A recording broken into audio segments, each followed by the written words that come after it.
Bem-vindo ao BTC Journal, seu resumo de notícias de negócios comentadas e analisadas pela equipe da BTC e o primeiro programa opinativo de business do país. Meu nome é Gustavo Habib, eu sou instrutor de Marketing e Soft Skills pela BTC e no programa de hoje falaremos sobre a Bembev conclui venda de operação na Austrália, LVMH pode reconsiderar a aquisição da Tiffany, Tesla fecha em alta com resultado da SpaceX. Fundo da XP compra participação em Hospital de Olhos. Bikes da TMBC levantam capital. Pfizer investe até 500 milhões em empresas de biotech e os resultados da empresa. Zoom e resultados do primeiro TRI, com o aumento das operações devido à crise. E os resultados da Cogna Educação. Tem bastante tema para hoje. Hoje, dia 4 de junho de 2020. E para comentar aqui essas notícias, estou, como de costume, com o Renato Aracaki, instrutor de finanças corporativas, valuation e estratégia da BTC. Fala aí, Renato, como é que estão as coisas? Fala, Gustavo. Fala, pessoal, tudo bem? Espero que todos estejam com uma semana muito boa, assim como a gente. Estamos trabalhando bastante aí, estamos indo para o meio, para o final aí das disciplinas de marketing e estratégia empresarial no General Business Program. Essa semana a gente fecha o round de inscrições, então não percam aí as inscrições. Entre no nosso site www.btcompany.com.br/GBP, que é o nosso curso generalista aí de business, que é onde a gente aprende bastante essas discussões de estratégia, valuation, que a gente faz.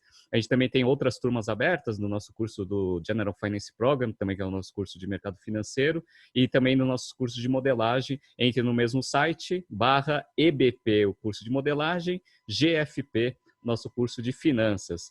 E eu já queria assim, né, eu mesmo fiquei decepcionado essa semana, porque eu falei no final da semana passada que eu queria fazer uma análise ali, um pouco sobre o crescimento do e-commerce para algumas marcas. E aí o que aconteceu? Eu dei uma olhada, né, nos resultados que as marcas divulgaram, só que elas não divulgaram os resultados, ou pelo menos a quantidade de dados que eu precisava, para conseguir fazer aquela análise de onde que vem esse crescimento e se ele é sustentável no longo prazo, se ele vem por crescimento orgânico, ou se ele vem por canibalização, ou se ele vem por elasticidade de preço.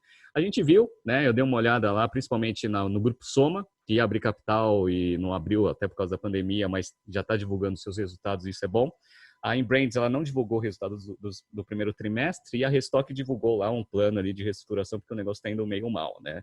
Só que nesses três relatórios aí a gente não conseguiu ver muito fortemente o impacto. Eles divulgam o crescimento no e-commerce, mas não divulgam lá ticket médio, volume de clientes, etc. Então a análise ela fica muito superficial se eu usar só esses dados. Peço desculpa para todos, fiquei bastante decepcionado essa semana, mas eu garanto que quando saírem os resultados do segundo trimestre dessas empresas, a gente vai fazer essa análise e eu vou mostrar para vocês. Mas vamos para cima, que isso daí já é coisa do passado. Tem notícia muito boa para a gente analisar essa semana. Vamos embora.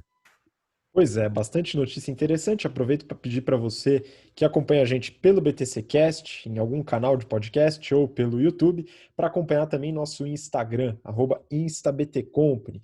Todos os lançamentos de cursos, rounds e muito conteúdo exclusivo a gente divulga por lá também. Aproveite e siga. Bom, vamos começar, Renato. Primeira notícia, eu peguei aqui do Valor Econômico e o título é: a Bembev conclui venda da operação na Austrália para o Açaí Group. Venda da unidade faz parte dos esforços empreendidos pela companhia para reduzir o seu nível de endividamento. A gente falou aqui sobre a Bembev, analisamos recentemente os resultados da Bembev e é importante sempre diferenciar a Bembev da Ambev, tá? Então você que está ouvindo aqui são empresas bem diferentes, com estratégias e resultados muito diferentes. E a Bembev estava com um problemão de endividamento, né, Renato? Essa é uma estratégia que a gente já tinha comentado, se eu não me engano, no ano passado, a operação tinha parado por precificação do ativo e depois ela voltou no meio da crise. O que você viu dessa notícia aí de interessante?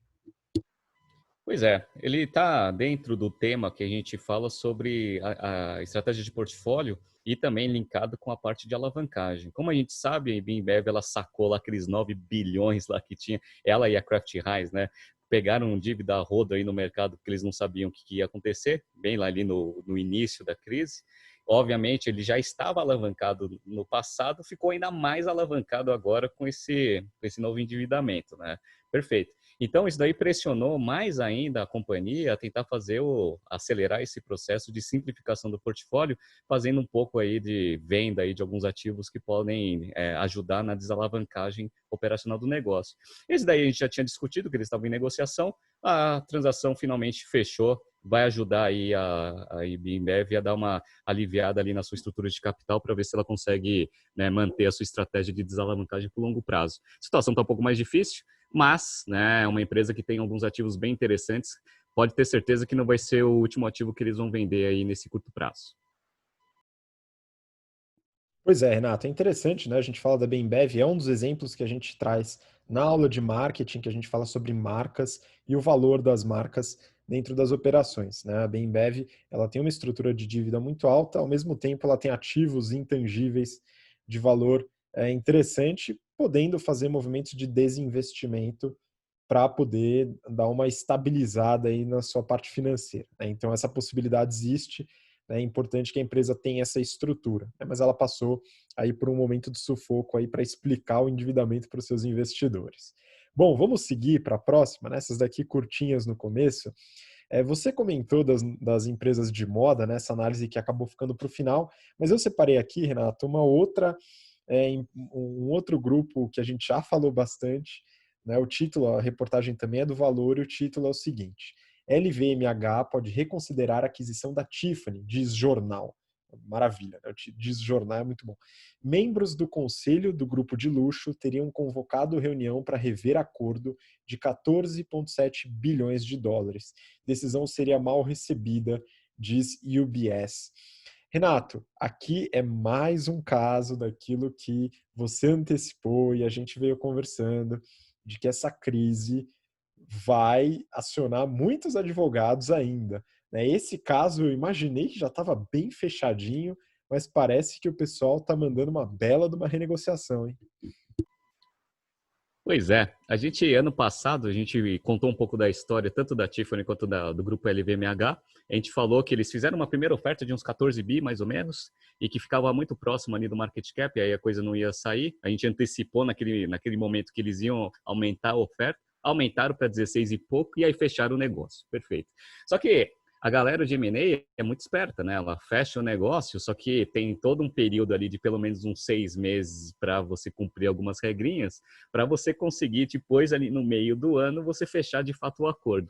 E foi mais ou menos o que eles definiram como estrutura ali da operação. Eles fizeram lá um shake hands ali no final do ano passado, só que o fechamento do negócio, a aprovação nos conselhos administrativos ia ser agora nesse meio do ano. Aí o que aconteceu nesse meio tempo, né?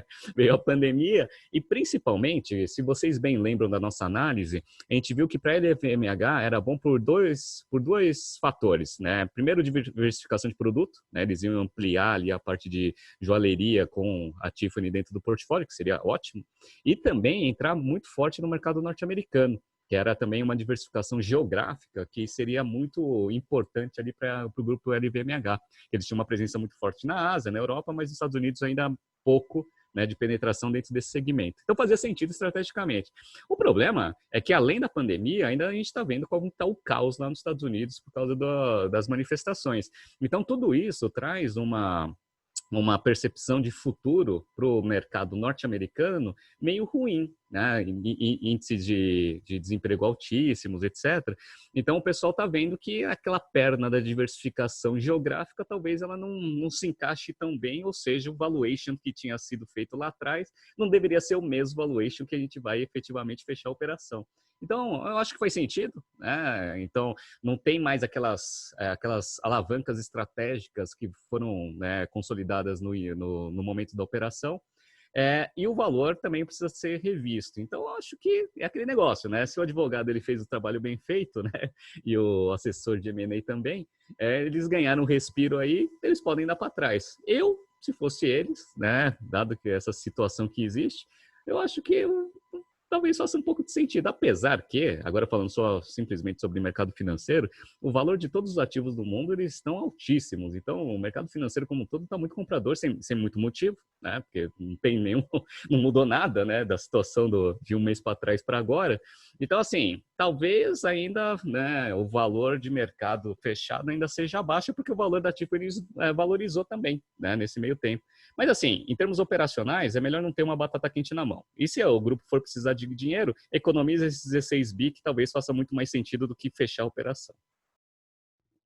Pois é, Renato, a gente vai acompanhar esse caso, né? Porque é interessante, é mais uma possibilidade aí de quebra de contrato, né? E isso possivelmente não terminou aqui, né? A gente vai ter esse acompanhamento. É muito bom que você tenha pontuado essa questão dos mercados comprados, né? Isso é difícil a gente encontrar uma explicação para isso, né? A gente está numa crise, provavelmente que vai se alongar por bastante tempo, né? O próprio lockdown em muitos lugares e a quarentena que está acontecendo também diminuem um pouco essa expectativa, mas os mercados estão muito comprados. Recentemente, eu acompanhei alguns dados aí de aumento de investidores nacionais, principalmente pessoa física, na B3, né? Aqui, mesmo com a fuga de investidores estrangeiros que aconteceu nesses últimos meses.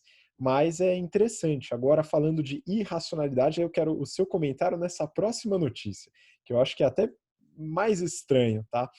É do valor também. O título é Tesla fecha em alta em Nova York após lançamento bem-sucedido de foguete da SpaceX.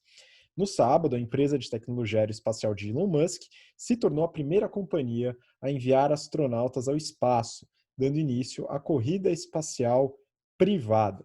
Né? Privada em termos, né? A gente pode até colocar umas aspas aí, mas tudo bem. De qualquer forma, Renato, a minha pergunta para você é a seguinte: o que tem a ver a SpaceX com a Tesla, hein? Pois é, cara, esse tipo de coisa que acontece no mercado que eu acho que é uma coisa muito engraçada, né? Então vai lá a SpaceX, beleza, né? Mandou lá, fazia muito tempo, né, que os Estados Unidos não conseguiam fazer isso, televisionaram, né? Tentaram 2 vezes, não conseguiram, beleza, aconteceu, né? Até falaram que, né, são os caras mais sortudos, né, em 2020, estão sendo mandados para fora do mundo, né? Porque o mundo tá uma desgraça em 2020. Beleza? Mas o que isso tem a ver com a Tesla? Absolutamente nada a não ser o Elon Musk. Mas assim, eu falo que o mercado às vezes ele reage de algumas formas que a gente não consegue muito entender. Então o valor da ação da Tesla sobe porque, obviamente, o SpaceX, que não tem absolutamente nada a ver com, né, em termos operacionais com a Tesla, né, foi bem sucedida no voo, no envio lá de astronauta para a Lua. Pô, eu não consigo entender esse tipo de coisa. É que nem quando, às vezes, vai lá assim, ao Twitter, né, lança sei lá, uma feature nova. Aí a galera vai e compra ação de um ticker de uma empresa chinesa que é TWTRT, que aconteceu no passado, né? Ou seja, a galera vai se movimentando sem saber o porquê. Mas também não dá para brigar contra o mercado, né? É aquele negócio, né? Se esse tipo de notícia, né, faz a ação subir, vocês têm que entender que é assim que funciona o mercado e tenta ganhar proveito em relação a isso. Eu falo que nunca vá contra o mercado. Vai contra o mercado, você vai tomar pau. Mas, de fato, não tem nada a ver uma coisa com a outra, né? Mas vamos ver, né? Mercado financeiro. Pois é, as loucuras do mercado financeiro. Né? Isso é interessante porque agora com o aumento de pessoas físicas na bolsa, né, já passou no 2 milhões de investidores, né, na B3. Olha só que interessante, né? A pessoa física está mais presente na bolsa de valores, mesmo sabendo ou não o que fazer lá dentro, né? Esse é um ponto importante. E aí uma empresa que acaba tendo bastante interesse nisso e contribui muito com a entrada de novos investidores é a XP, né? E só um parênteses rápido, né? Teve uma notícia interessante que eu li recentemente sobre a Trademap, né? Que está tentando aí ser a Bloomberg brasileira, né? O pessoal entrando na Trademap diariamente, né? Pessoas físicas, investidores entrando diariamente, né? Entendendo, pô, o que será que muda de um dia para o outro, né? Interessante, talvez todo mundo tenha se tornado trader hoje em dia. Vamos acompanhar esse movimento. Mas voltando à XP, que tem interesse no pessoal investindo mais em ativos de renda variável, diversificando o portfólio, isso é benéfico para o investidor também, né? Eu peguei uma notícia aqui do Valor Econômico com o título Fundo da XP compra participação no Hospital de Olhos CBV. Então, o FIP XP Private investiu 200 milhões de reais na unidade de saúde em Brasília. A notícia fala basicamente da XP Asset, que é uma das divisões da XP, e aqui eu volto para falar que a gente já avaliou a XP no detalhe, né, quando ela estava na época de fazer o IPO lá nos Estados Unidos, então dá uma olhada lá no histórico. A análise da XP está bem bacana, bem completa, com todas as unidades, e recentemente a gente atualizou os resultados também. Tá? Mas aqui é só para comentar dessa operação da XP Asset, né, que é o fundo de Private Equity da XP. Renato, a compra aqui, pelo que diz a reportagem, foi de 200 milhões de reais pelo Hospital Oftalmológico Centro Brasileiro de Visão, em Brasília. Aí eu queria entender de você como é que você vê essa operação da XP Asset e também esse valor, se ele talvez faça sentido, como é que você viu isso na sua visão? Legal. Vamos lá. É legal entender que a XP agora está entrando forte também nesse mercado aí de private equity. Interessante isso. Eles fizeram uma aquisição aí dessa empresa por 200 milhões, como diz a reportagem. A gente não tem os detalhes da operação até para conseguir avaliar de uma forma um pouco melhor. A princípio, dizem que esse negócio teve faturamento no passado de 80 milhões. E eles vão usar essa empresa como uma plataforma para tentar consolidar esse mercado que falam que é muito pulverizado. Esse tipo de operação não é nova dentro do mercado. Então, a gente já viu vários casos aí, em vários segmentos diferentes, onde o Private Equity ele vê um mercado pulverizado, aí ele começa a comprar várias empresas, cria uma holding, né? Aí todo mundo que é comprado fica com um pedacinho dessa holding para depois eles tentarem abrir capital. Como o mercado está comprador, eventualmente essa estratégia pode estar certa. Só que essa estratégia ela já foi feita, né? Não tem nada muito de inovador aí, porque o Patria, acho que desde 2016, 2017, ele já vem querendo fazer um negócio muito parecido. Né? Então ele tem lá, se vocês entrarem no site do Patria Investimentos, vocês vão ver uma empresa chamada Opt, que aí também é um conglomerado aí de aquisições que a empresa fez para criar esse grupo para ter uma consolidação de mercado mínima para conseguir abrir capital. Como ele ainda não abriu capital, né, não sei se existe aí algum impedimento ou seja muito difícil de convencer os investidores que esse negócio faça sentido, não faz. Porque, a princípio, pelo que a gente sabe, esse negócio já tem um faturamento maior de 1 bilhão, mais do que 1 bilhão. Mas, enfim, né, a XP também com essa mesma tese, né, entrando nesse mercado, ou seja, vão ser teses concorrentes de dois private equities, o Patria e a XP. Vamos ver quem tem mais bala na agulha aí para comprar mais rápido, juntar tudo e tentar abrir capital desse negócio. Tem que aproveitar, né, dadas as duas últimas notícias que a gente falou, o mercado financeiro aí, né, tá meio comprador aí sem fazer muita conta, né, então aproveita agora que, abrir capital, eu achava que não ia ter abertura de capital esse ano, até por causa de todo, né, a pandemia, etc. Agora eu tô achando, que vai voltar os IPO, mês que vem já vai ter um monte de IPO. E aí vamos ver se eles vão entrar na onda. Pois é, eu tendo a ser um pouco cético em relação a esses valores de mercado aí, mas como eu tinha falado no episódio que a gente falou da Pets, né, se ela tomar a decisão aí do IPO, eu vou analisar com bastante carinho, que o mercado Pet me interessa bastante. De qualquer forma, é interessante analisar esses movimentos de private equity, né, a gente fala sobre isso também bastante no GFP, no nosso curso de mercado financeiro, para quem tem interesse, dá uma olhada lá no site, acho que vale a pena se aprofundar para quem tem interesse. De qualquer forma, voltando aí a falar dos bancos, né, a XP, aí eu lembrei do Itaú, né, coincidentemente ou não, né, acho que tem alguma coisa a ver aí, talvez 49,5% a ver, mas tem um ponto aqui, Renato, uma reportagem que me chamou bastante a atenção, do Brasil Journal. O título é As bikes ainda pulsam. TemBC levanta 47 milhões de dólares.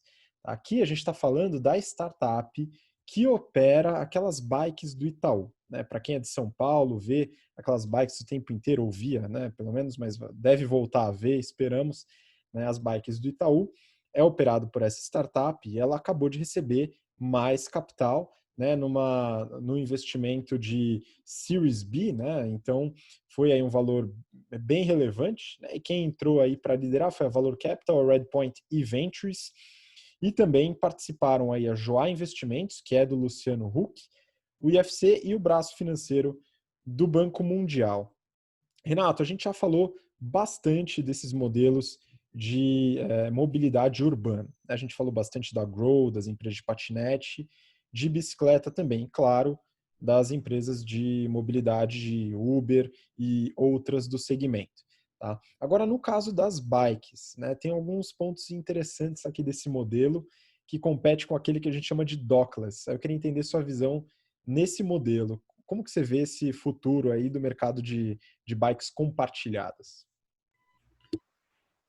Essa pergunta é uma pergunta muito difícil, né, de responder, porque existem alguns visionários que dizem que no novo normal o pessoal vai querer evitar bastante aglomeração, principalmente nesse início, e aí vai fazer bastante uso aí das bicicletas e dos patinetes elétricos como meio de transporte até para evitar aí aglomeração. Essa é uma visão. A outra visão é que não, o pessoal vai voltar aí a andar, né, do jeito que andava antes, com o distanciamento social ou pelo menos com aquelas proteções. Uma vez tendo vacina, esse negócio, né, volta ao modelo tradicional. O modelo tradicional a gente percebe que ele tem uma certa dificuldade. Esse modelo dockless, que não é o caso aí da empresa, ele é um modelo que ele tem as suas dificuldades, principalmente, né, na parte de rentabilidade. A gente viu que a Grow teve muita dificuldade aqui, a Lime entrou, saiu. Então, aqui no Brasil, a gente sabe que esse negócio é um pouco difícil. O que a gente sabe de mercado é que, operacionalmente, esse negócio de dockless, ele traz uma complexidade que é a seguinte, né? Como é uma patinete elétrica, você precisa carregar ele, né, para ele estar full potential no dia seguinte. Isso daí traz um custo. E aí, algumas empresas, de uma forma criativa, tentam ver lá um jeito aí das pessoas, né, voluntariamente pegarem os patinetes, né, carregarem nas suas casas e, eventualmente, deixarem lá nos pontos tradicionais. Só que isso tem um custo. O modelo dessa TMBC aí é diferente. Então, ela já tem as estações preparadas. A gente cruza com essas estações diariamente aí quando a gente andava na rua e a gente percebe que essa tem uma facilidade menor para o cliente, porque você precisa ter uma estação para estacionar o negócio e para retirar, só que tem uma facilidade que também, se for um patinete elétrico, por exemplo, tem lá a energia solar, você consegue carregar ali o negócio parado na estação. E aí tem uma redução de custo. É aquele negócio, né? O famoso custo-benefício. É difícil entender aí se esse modelo é melhor ou pior. Uma coisa é certa, eles já estavam antes no mercado, eles têm um grande patrocinador aí, que é o Itaú. Isso daí facilita bastante a vida. E agora receberam mais 47 milhões aí de dólares, dado que o Brasil em reais, em dólar, está muito barato, né? Por causa que o dólar está muito caro.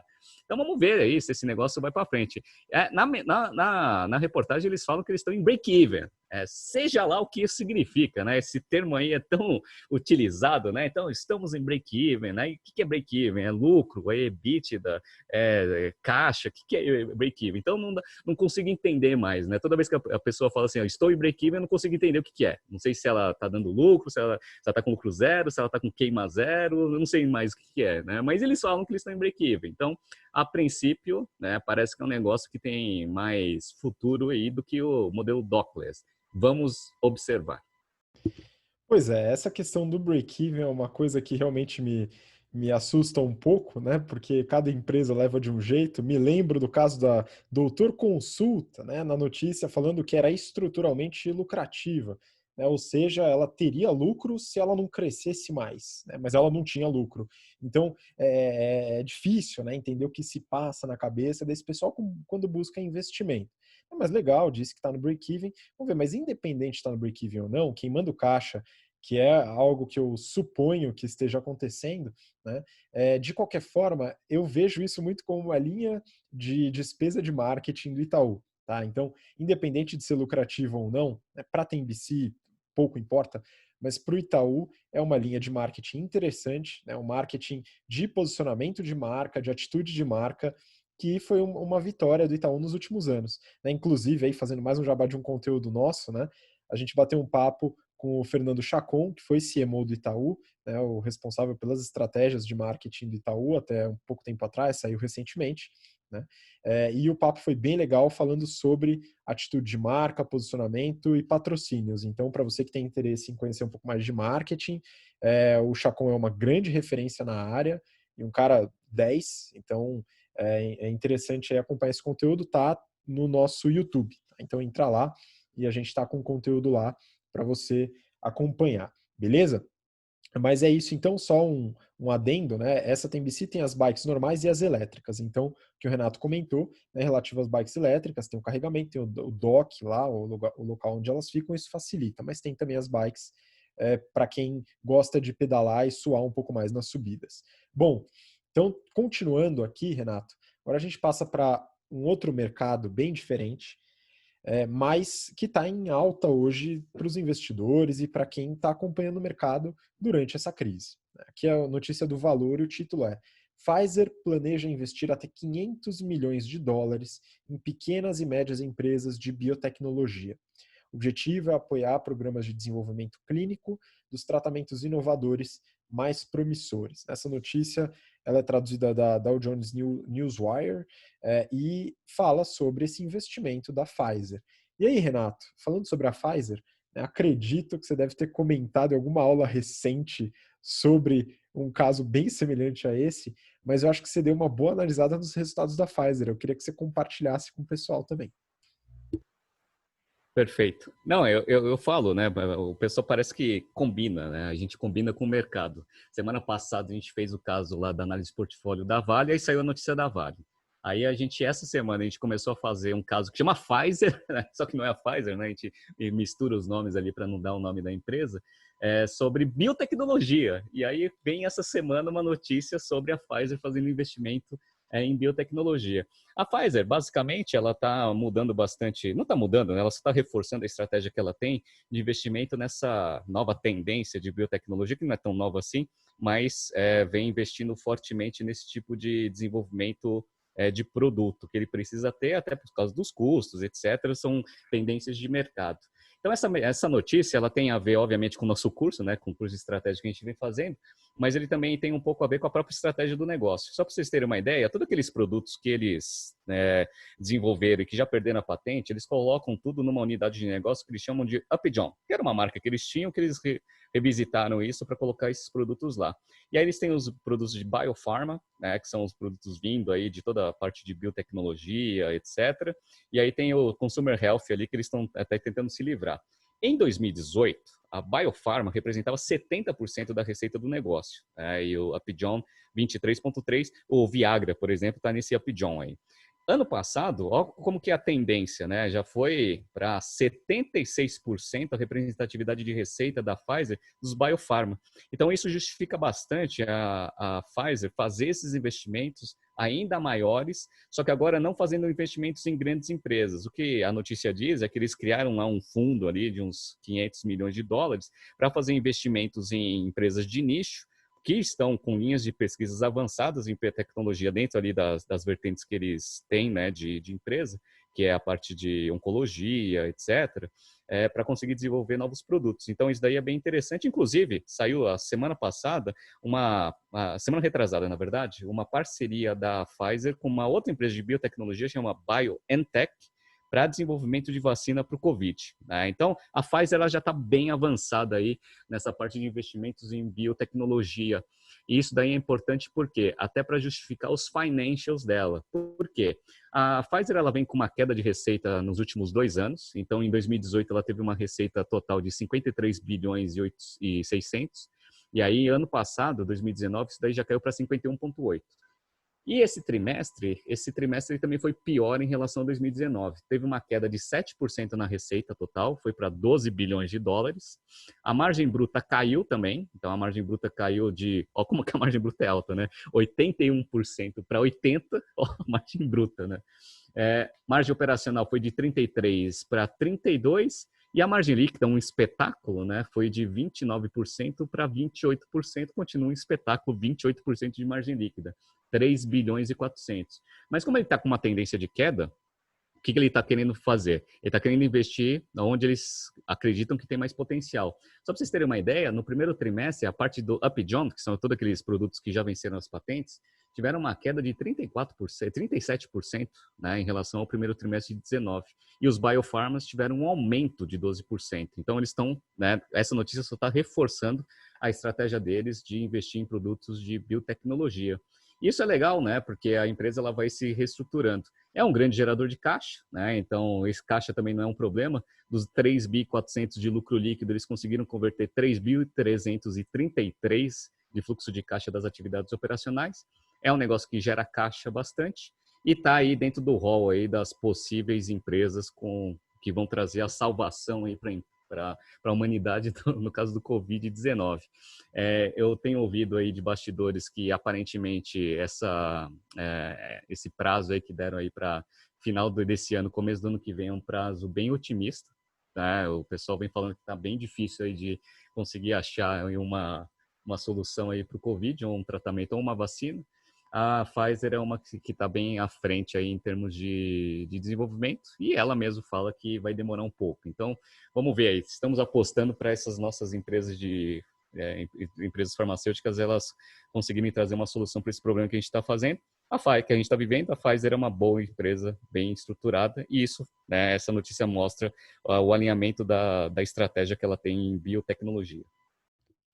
Pois é, Renato, é uma empresa também, como a gente já avaliou em outros casos, eu lembro da Johnson Johnson, que a gente avaliou recentemente, com um investimento muito alto em P&D, né? Então isso ajuda muito. Eu não lembro o valor, né? O valor financeiro, se você tem aí fácil para comentar, mas o investimento, quanto que é o investimento em P&D deles? Ó, só para vocês terem uma ideia, né? No primeiro trimestre, eles investiram 1.700 de dólar, que representa mais ou menos uns 14,2% da receita. Então, 14,2% da receita deles, investimento em P&D. É uma empresa de pesquisa e desenvolvimento pura. Pois é, e aí associado a isso, né, tem os investimentos nessas pequenas empresas de biotech, né, que faz parte daquela estratégia que a gente também aborda no curso de marketing, que é a inovação aberta, o Open Innovation, né, e são várias estratégias para você adquirir know-how de fora para poder ajudar nos desenvolvimentos e nas pesquisas, né, o que depois, futuramente, também tem resultado nos financials da empresa. É interessante, né, a gente acha que nunca tinha falado da Pfizer aqui no Journal, então vale a pena aí para o pessoal conhecer um pouquinho melhor da empresa, né? E agora a gente segue para outra empresa que está muito em alta também por causa da crise, né? Inclusive, estamos gravando esse episódio graças ao serviço dessa empresa que é o Zoom, né? O Zoom, né, explodiu aí na crise, com o uso por causa do home office, as escolas que começaram a passar as operações para o Zoom ou para concorrentes eventualmente, mas o Zoom especificamente, né? Peguei uma notícia aqui, Renato, do valor também. Zoom eleva a projeção para a receita no ano fiscal de 2021 por aumento da demanda. Tá? Quando ele fala no fiscal 2021, não são os resultados de 2020. O crescimento da sua popularidade a colocou na disputa das ferramentas para trabalho remoto, competindo com empresas muito maiores como a Microsoft. Né? Então, a notícia traz luz aí às projeções de receita do Zoom, muito otimistas, que dialogam com os seus resultados. Né, Renato, você também tem utilizado bastante o Zoom, né? E a empresa de fato explodiu em seus financials e também na operação esse ano, né? Pois é, e ela está de parabéns, porque assim, vou dar o meu relato como usuário. A gente já na BTC desde 2015, a gente vem buscando uma ferramenta que seria boa para a gente conseguir fazer essas aulas virtuais. Ou seja, já é um projeto que a gente estava mais ou menos aí uns 3, 4 anos. Perfeito. A gente testou um monte e assim, nenhuma tinha essas funcionalidades e essa facilidade que o Zoom trouxe para o mercado. Então, assim, como cliente, de fato, a ferramenta ela é muito melhor, assim, em termos de usabilidade, facilidade, até para você adquirir o negócio. Eu lembro que a gente demorou para caramba lá, eu estava numa negociação com o Webex, né, da Cisco. Puta complicação do caramba, né? Aí restrição de número de usuários, não podia testar, um monte de coisa lá e ainda tinha que pagar uma fortuna, né? Então, assim, o Zoom, ele veio não só por causa da ferramenta, porque a ferramenta é boa mesmo, mas assim, eu sei que em termos de tecnologia, nenhuma das concorrentes vai sentir tanta dificuldade de conseguir fazer um negócio parecido ou até melhor, né? Mas assim, em termos de usabilidade e até facilidade comercial, pô, o Zoom tá de parabéns e é por isso que os resultados estão bem, viu? Pois é, Renato, tem um ponto muito importante no marketing que inclusive o Chacon comenta na entrevista que eu falei agora há pouco, que é a experiência do usuário, né? Design de serviços, que ele chama no caso, ou user experience. Então, esse desenvolvimento, a facilidade de uso e as features, né, as capacidades aí da plataforma para cada uso ajudam bastante. Tem um caso interessante, eu não lembro onde eu li isso, né, mas, enfim, o Skype, né, o Skype da Microsoft, né, e ele virou até verbo, né, Renato? Vamos fazer um Skype. Parece a Gillette, né, que ninguém usa lâmina de barbear, usa Gillette, independente de ser da Bic. Mas a Skype virou um verbo. De qualquer forma, hoje as pessoas vão fazer um Skype, vamos por onde? Pelo Zoom. Pô, maravilha, né? Para o Skype é uma bela de uma marretada, né? Mas para o Zoom é muito bom. De qualquer forma, né, eu dei uma olhada nos financials, vou compartilhar aqui com o pessoal, né? Porque Você falou até, né, do teste que a gente chegou a fazer com Ebex, Cisco, né? E é interessante porque o Zoom foi fundado em 2011 por um ex-VP da Cisco Ebex, da empresa. Depois recebeu investimento de outros ex-funcionários da Cisco. O pessoal hoje deve estar um pouco chateado com isso. De qualquer forma, o nome era SASBIA, em 2012 mudou para Zoom, e o primeiro cliente foi a Universidade de Stanford. Eles deram a oportunidade aí para o Zoom começar a operar. Em 2015, o Zoom fez algumas parcerias estratégicas com Slack, o próprio Skype e a Salesforce, por exemplo. E aí, em 2019, fez o IPO na Nasdaq. O preço no IPO, né, ela foi precificada a $36. Hoje, eu vi hoje, estava 219, só para ter uma noção aí da diferença, né? E esse ano, né, claro, teve toda a crise, todo mundo indo para home office, o Zoom teve um crescimento muito forte, que a gente vai ver como que se verificou nos financials, e é, rolou um problema, né? Teve um problema recentemente de vazamento de dados, então cuidados com dados de clientes e alunos, enfim, para escolas, etc., tem que ser tomado ainda de qualquer forma, porque o crescimento veio um monte de gente e a Zoom não estava ainda operacionalmente pronta para receber toda essa galera, né? Mas enfim, vamos lá, né? Falar um pouquinho dos financials.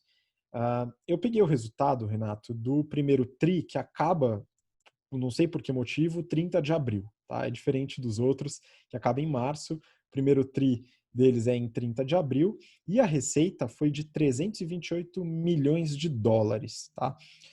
Só para você ter uma noção, né? Cresceu 170% em relação ao primeiro TRI de 19. Né? Isso não foi porque a empresa tem um crescimento exponencial, foi basicamente por causa da pandemia. Né? De qualquer forma, foi um crescimento muito forte. E a margem bruta alta, 68%, né? Teve um lucro bruto de 224 milhões, 224,5 quase, contra 98 milhões do primeiro TRI de 19. Reduziu um pouco a margem, porque a operação teve uma demanda muito alta, né? Aumentou um pouco os custos da operação por causa dessa mudança repentina. Você falou de pesquisa e desenvolvimento da Pfizer, né? Eles têm uma linha de pesquisa e desenvolvimento também, e hoje está em 8% da receita, o que é bem interessante. Né? Marketing, 121,5 milhões de dólares nesse primeiro TRI, gastos em marketing, né? Isso dá quase 40% da receita, mas o aumento foi proporcionalmente menor do que o aumento de receita nesse intervalo. E o lucro operacional, o famoso EBIT, foi de 23,385 milhões, tá? 23 milhões e alguma coisa. Isso dá uma margem operacional de 7%. Você pode pensar, pô, é baixa, mas é sustentável. Né? O lucro líquido foi um pouquinho maior, foi de 27 milhões contra 2,2 milhões em 2019. Né? Então, aqui eu queria dar o highlight, né, que apesar de lucrar 2,2 milhões em 2019, já dava lucro. Olha só, uma aula para as startups que acham que tem que dominar o mundo antes de começar a dar lucro. Uber, fica o recado. Tá? Então, em 2019, a Zoom já dava lucro positivo com uma receita de trimestre 120 milhões. Olha só que beleza, é uma aula aí para as startups, muito bom. E aí, Renato, indo para um ponto que você gosta muito, né, que é a estrutura financeira e endividamento. Né? Não tem dívida praticamente, o Zoom cresceu com equity, tem um caixa de quase 500 milhões de dólares, um negócio estupendo, e gera um caixa absurdo. Free cash flow do negócio, né? Então a geração de caixa operacional, tirando aí os investimentos em CAPEX, foi de mais de 250 milhões no primeiro TRI. 250 milhões para uma receita de 328. É muito caixa gerado, Renato. Você sabe de onde vem esse caixa, né? Pois é, existem algumas facilidades aí nesse modelo de SaaS, que é primeiro o custo de fica ali, né, para o cliente por uso, então isso daí é interessante. Então, conforme vai aumentando o volume, ele vai aumentando o custo, até por isso que teve quase 10 pontos percentuais aí de queda de margem bruta. Mas beleza, isso daí é ótimo, né, para eles, né? Então, você não tem uma estrutura fixa. E eles trabalham com modelo de assinatura, cara. O modelo de assinatura deles é fantástico, porque se você consegue fazer o anual que dá um desconto, você já paga um ano inteiro para os caras e aí você recebe muito antecipado. Então, esse cara tem um ciclo de conversão de caixa invertido muito forte. Consequentemente, você tem uma geração de caixa absurda, que é o que você analisou. É fantástico esse modelo. É muito legal, é uma empresa realmente muito interessante do ponto de vista financeiro. né, tem alguns problemas que a gente vai citar daqui a pouco. Só para terminar essa parte, né, eu gosto de falar do preço da ação, né, e do valor de mercado. Então, hoje a ação está em torno, a última vez que eu vi, em torno de US$ 219, e o market cap, Renato, valor de mercado 62 bi de dólares. 62 bi de dólares. É uma empresa que está com valor de mercado espetacular, né? Mas para umas finanças aí, uma receita e um lucro bem pequenininho se comparado, né? Beleza, gera caixa, legal, mas é uma diferença muito forte, né? E eu queria que você emendasse o comentário aí do market cap, falando do problema que ela enfrenta estratégico. Bora. É aquele negócio. Se a gente já achava que aquelas empresas que queimavam caixa e não davam lucro, né, já estavam com uma precificação alta, imagina uma que dá lucro e gera caixa, né? Então esse negócio vai ficar absurdamente amplificado. Então, assim, o negócio 65 bilhões de dólares, multiplica isso por 5 e pouquinho aí para você ver em reais, vale mais que quase um monte de empresa gigantesca que tem na nossa bolsa de valores. Mas enfim, tá?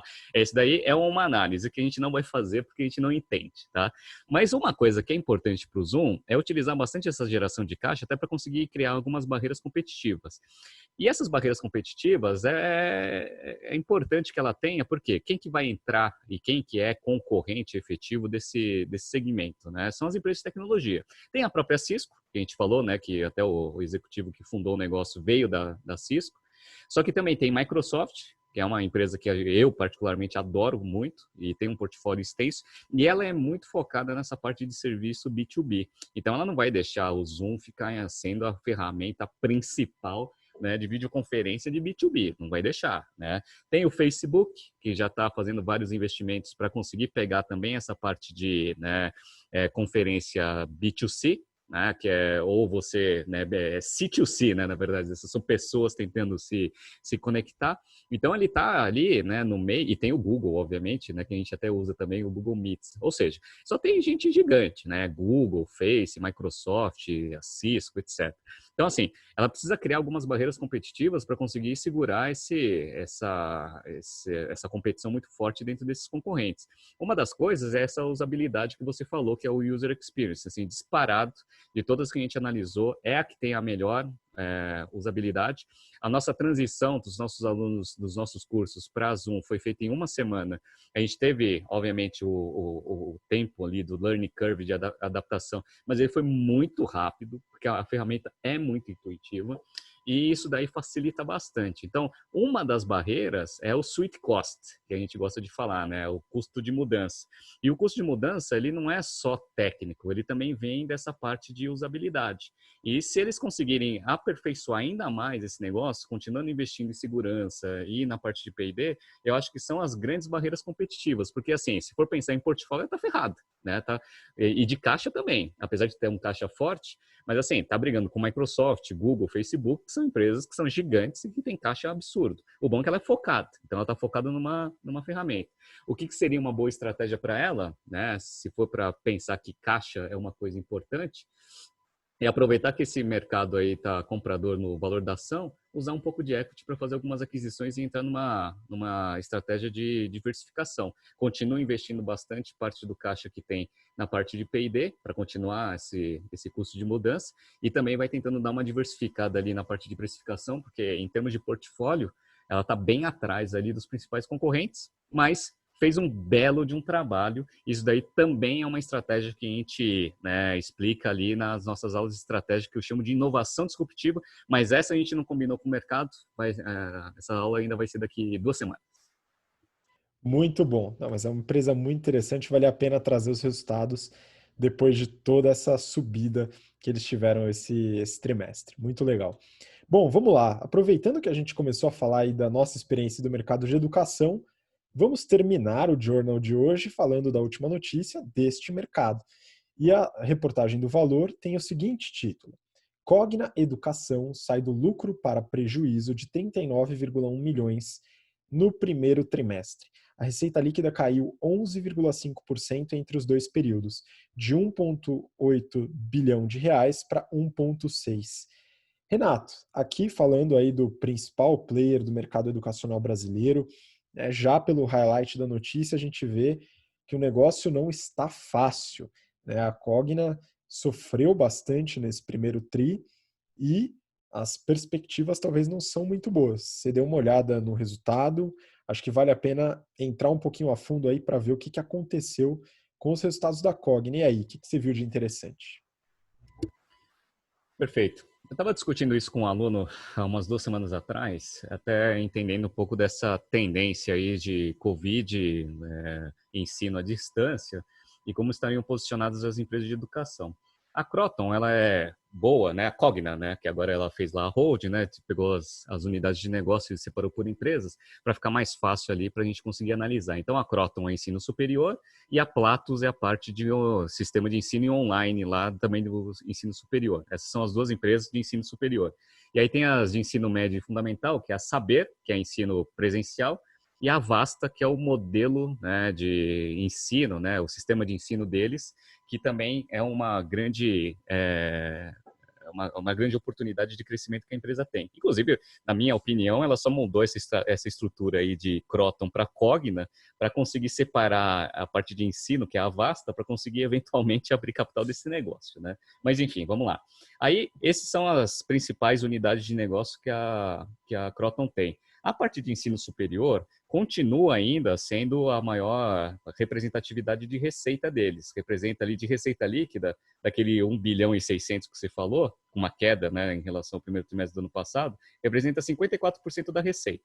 E a segunda, que é 24% da receita, é a Vasta, que é a parte de sistema de ensino médio e ensino fundamental, só para ver o potencial. De onde que veio a queda? A queda veio da Croton, né? Dessas 4 unidades de negócio que eu falei, a que teve maior queda foi a Croton, que é o ensino superior presencial. 23% de queda de receita. E o EBITDA caiu quase 50%, né? Muito ativo fixo, né? Então você diminui o volume de alunos, consequentemente seu EBITDA, você tem muito custo fixo, né? Seu EBITDA cai.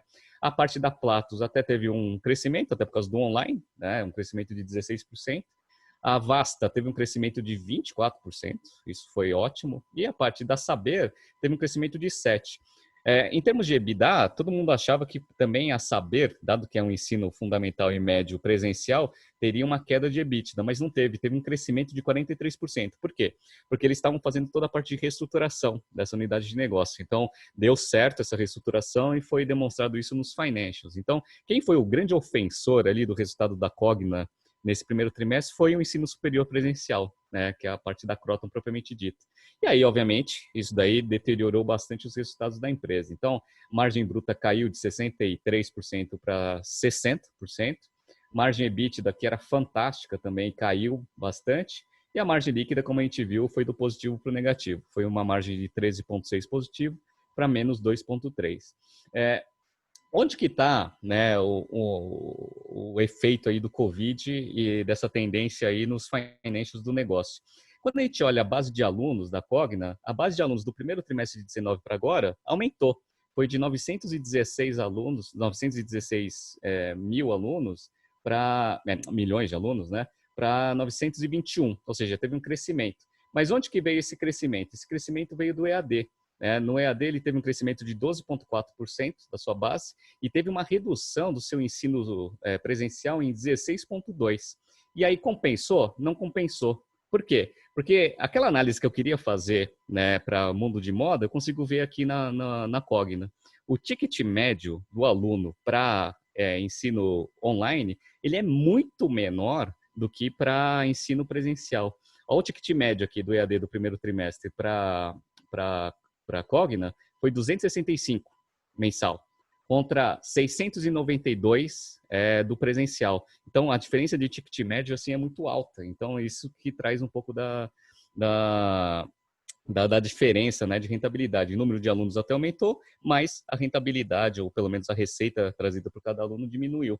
E é engraçado, porque isso eu estou falando de alunos pagantes. Por quê? Porque tem alunos pagantes, alunos fiéis e alunos PEP, né, que eles chamam. Vamos pegar o FIES aqui. Uma coisa que eu achei muito engraçada aqui desse resultado foi o seguinte: alunos pagantes, ou seja, eu, por exemplo, pessoa física que vou lá e quero fazer um curso na Croton. Meu ticket médio é 692, perfeito. Um aluno FIES é 1.522. É mais do que o dobro. É engraçado isso, né? Porque, a princípio, né, por ser um programa governamental, ele deveria ter um poder de barganha muito forte em relação às universidades para conseguir baixar esse custo, né? Ou seja, eu não sei se é o mesmo aluno, porque está tudo dentro do mesmo bolo. Mas quando a gente olha aqui, aluno pagante, 692 contra aluno FIES 1.522, tem alguma coisa de errado, né? Então, a gente vê aí que existe alguma dissonância ali, né, na parte do ticket, né? O governo, né, deveria ter um poder de barganha maior ali para negociar com os clientes que pagam individualmente, né? Mas quando a gente vê, o poder de barganha é inverso, né? Você tem um volume maior e você paga mais, né? Não dá para entender um negócio desse. Eu queria fazer um jabá, Renato, do nosso programa de treinamento personalizado in company que a gente faz de negociação. A gente já tem alguns clientes, né? O pessoal gosta bastante desse treinamento, ajuda a desenvolver poder de barganha. Então, o governo federal, a gente está, não sei se a gente está disponível, eu teria que pensar um pouco, mas tudo bem, o programa está lá. Pois é, cara, esse tipo de coisa. E o pior é que eu já trabalhei com o mercado de oil and gas. Então a gente, né, esse mercado é todo, obviamente, comprado pela Petrobras. E lá na Petrobras a gente tinha também esses relatos, né? E a gente pega também alguns dados e consegue ver, né? Que assim, quando você vende para uma empresa privada é X, aí quando você vende para a Petrobras, que na verdade está comprando um volume gigantesco, o poder de barganha dela é maior, deveria ser menor, né? O valor, mas não é, né? O valor é maior. Então é meio estranho esse tipo de coisa. Mas enfim, né? Voltando aqui para a análise, é só uma curiosidade que você consegue enxergar ali nos resultados da Cogna. Uma coisa que afetou bastante, né? Então teve essa migração, né, do presencial para o online, mas o online tem um ticket médio menor, obviamente o resultado foi pior. Outra coisa que contribuiu negativamente para o resultado da Cogna foi o quê? As provisões. Então, eles começaram a ver provisão para cada unidade de negócio, para ver, obviamente, aqueles clientes, né, que estavam lá com coisas para pagar, se eles vão pagar de fato. E eles aumentaram bastante o nível de cobertura das provisões. Era 35%, tá, no primeiro trimestre de 19, foi para 40,2%. Olha o aumento, né, que ele teve, e isso o Cogna como um grupo. Onde que teve a grande pancada ali, né, de aumento de provisão? Foi no ensino superior presencial, que é a Croton. Foi de 39,1 para 45,4. Grande aumento. Mas isso quase em todas. A única que teve uma pequena redução, né, na provisão foi a Vasta, que é o sistema de ensino, que a gente fala que é fantástico, que daqui a pouco eles vão abrir capital lá nos Estados Unidos.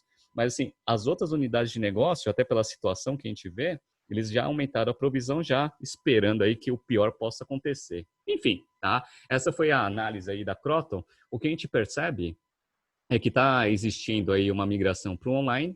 O online, pelo que a gente está olhando aqui, né, nos resultados da Cogna, ele não vai conseguir sustentar a rentabilidade que existia do negócio, até por causa de canibalização. Você simplesmente está tirando o aluno do físico para o online, mas você ainda tem o ativo, você precisa fazer alguma coisa com esse negócio.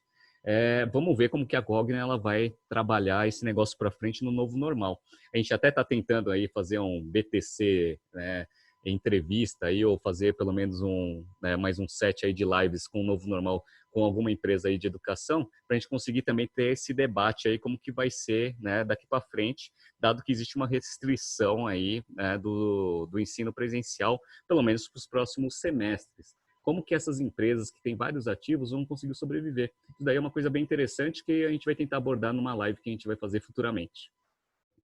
Pois é, abordaremos sim, é um mercado bem interessante. Quando você fala de sistema de ensino, focado no ensino básico, né, eu até lembrei aqui da Arco Educação, que a gente já comentou, que fez o seu IPO lá fora, e a empresa tem performado de forma positiva lá, por vários aspectos, tanto a questão da crise, como perspectivas de homeschooling, como esse mercado pode ser abordado, enfim, tem uma série de aspectos no sistema de ensino, né, as escolas menores que têm muito pouca estrutura podem usar o sistema de ensino para poder facilitar um pouco o seu funcionamento, e a Vasta pode ter esse benefício também. Já o ensino superior sofre um pouco mais, como você comentou. Mas é um mercado interessante, a gente vai falar sobre isso em um Papo BTC aí, focando no novo normal, essa série que a gente está fazendo aqui. Para você que não acompanha, dá uma olhada, a gente fez a última com o Diego Barreto, que é o CFO do iFood, fizemos também algumas anteriores aí sobre esse tema e faremos mais, né? Já tem mais para a semana que vem, falando sobre o mercado alimentício e novos hábitos e também sobre o mercado educacional. Não perca. Mas essa foi a última notícia do BTC Journal de hoje Então, Renato, manda sua despedida aí para o pessoal. Pessoal, muito obrigado. A gente teve bastante interação durante a semana, isso foi interessante. Nossos alunos também respondendo fortemente aí as nossas solicitações aí de empresas que eles gostariam de ver aqui abordadas no BTC Journal. Semana que vem a gente vai ter ainda um set de empresas que divulgaram resultados no primeiro trimestre que a gente vai analisar aqui, mas estamos ansiosos para ver como que vai ser essa retomada da economia e como que isso vai influenciar nos financials das empresas. Não percam as edições da semana que vem do BTC Journal. E não esqueça que o round aí de inscrições do GBP vai terminar agora, tá? Então se inscreva. Boa, exatamente, muito bom. E muito obrigado você que acompanhou a gente até agora, seja pelo BTC Cast ou pelo YouTube. Nos encontramos na próxima semana. Se inscreva no GBP se você tem interesse em se desenvolver nesses temas e continue acompanhando a gente aqui no BTC Journal. Um grande abraço, até lá, tchau, tchau.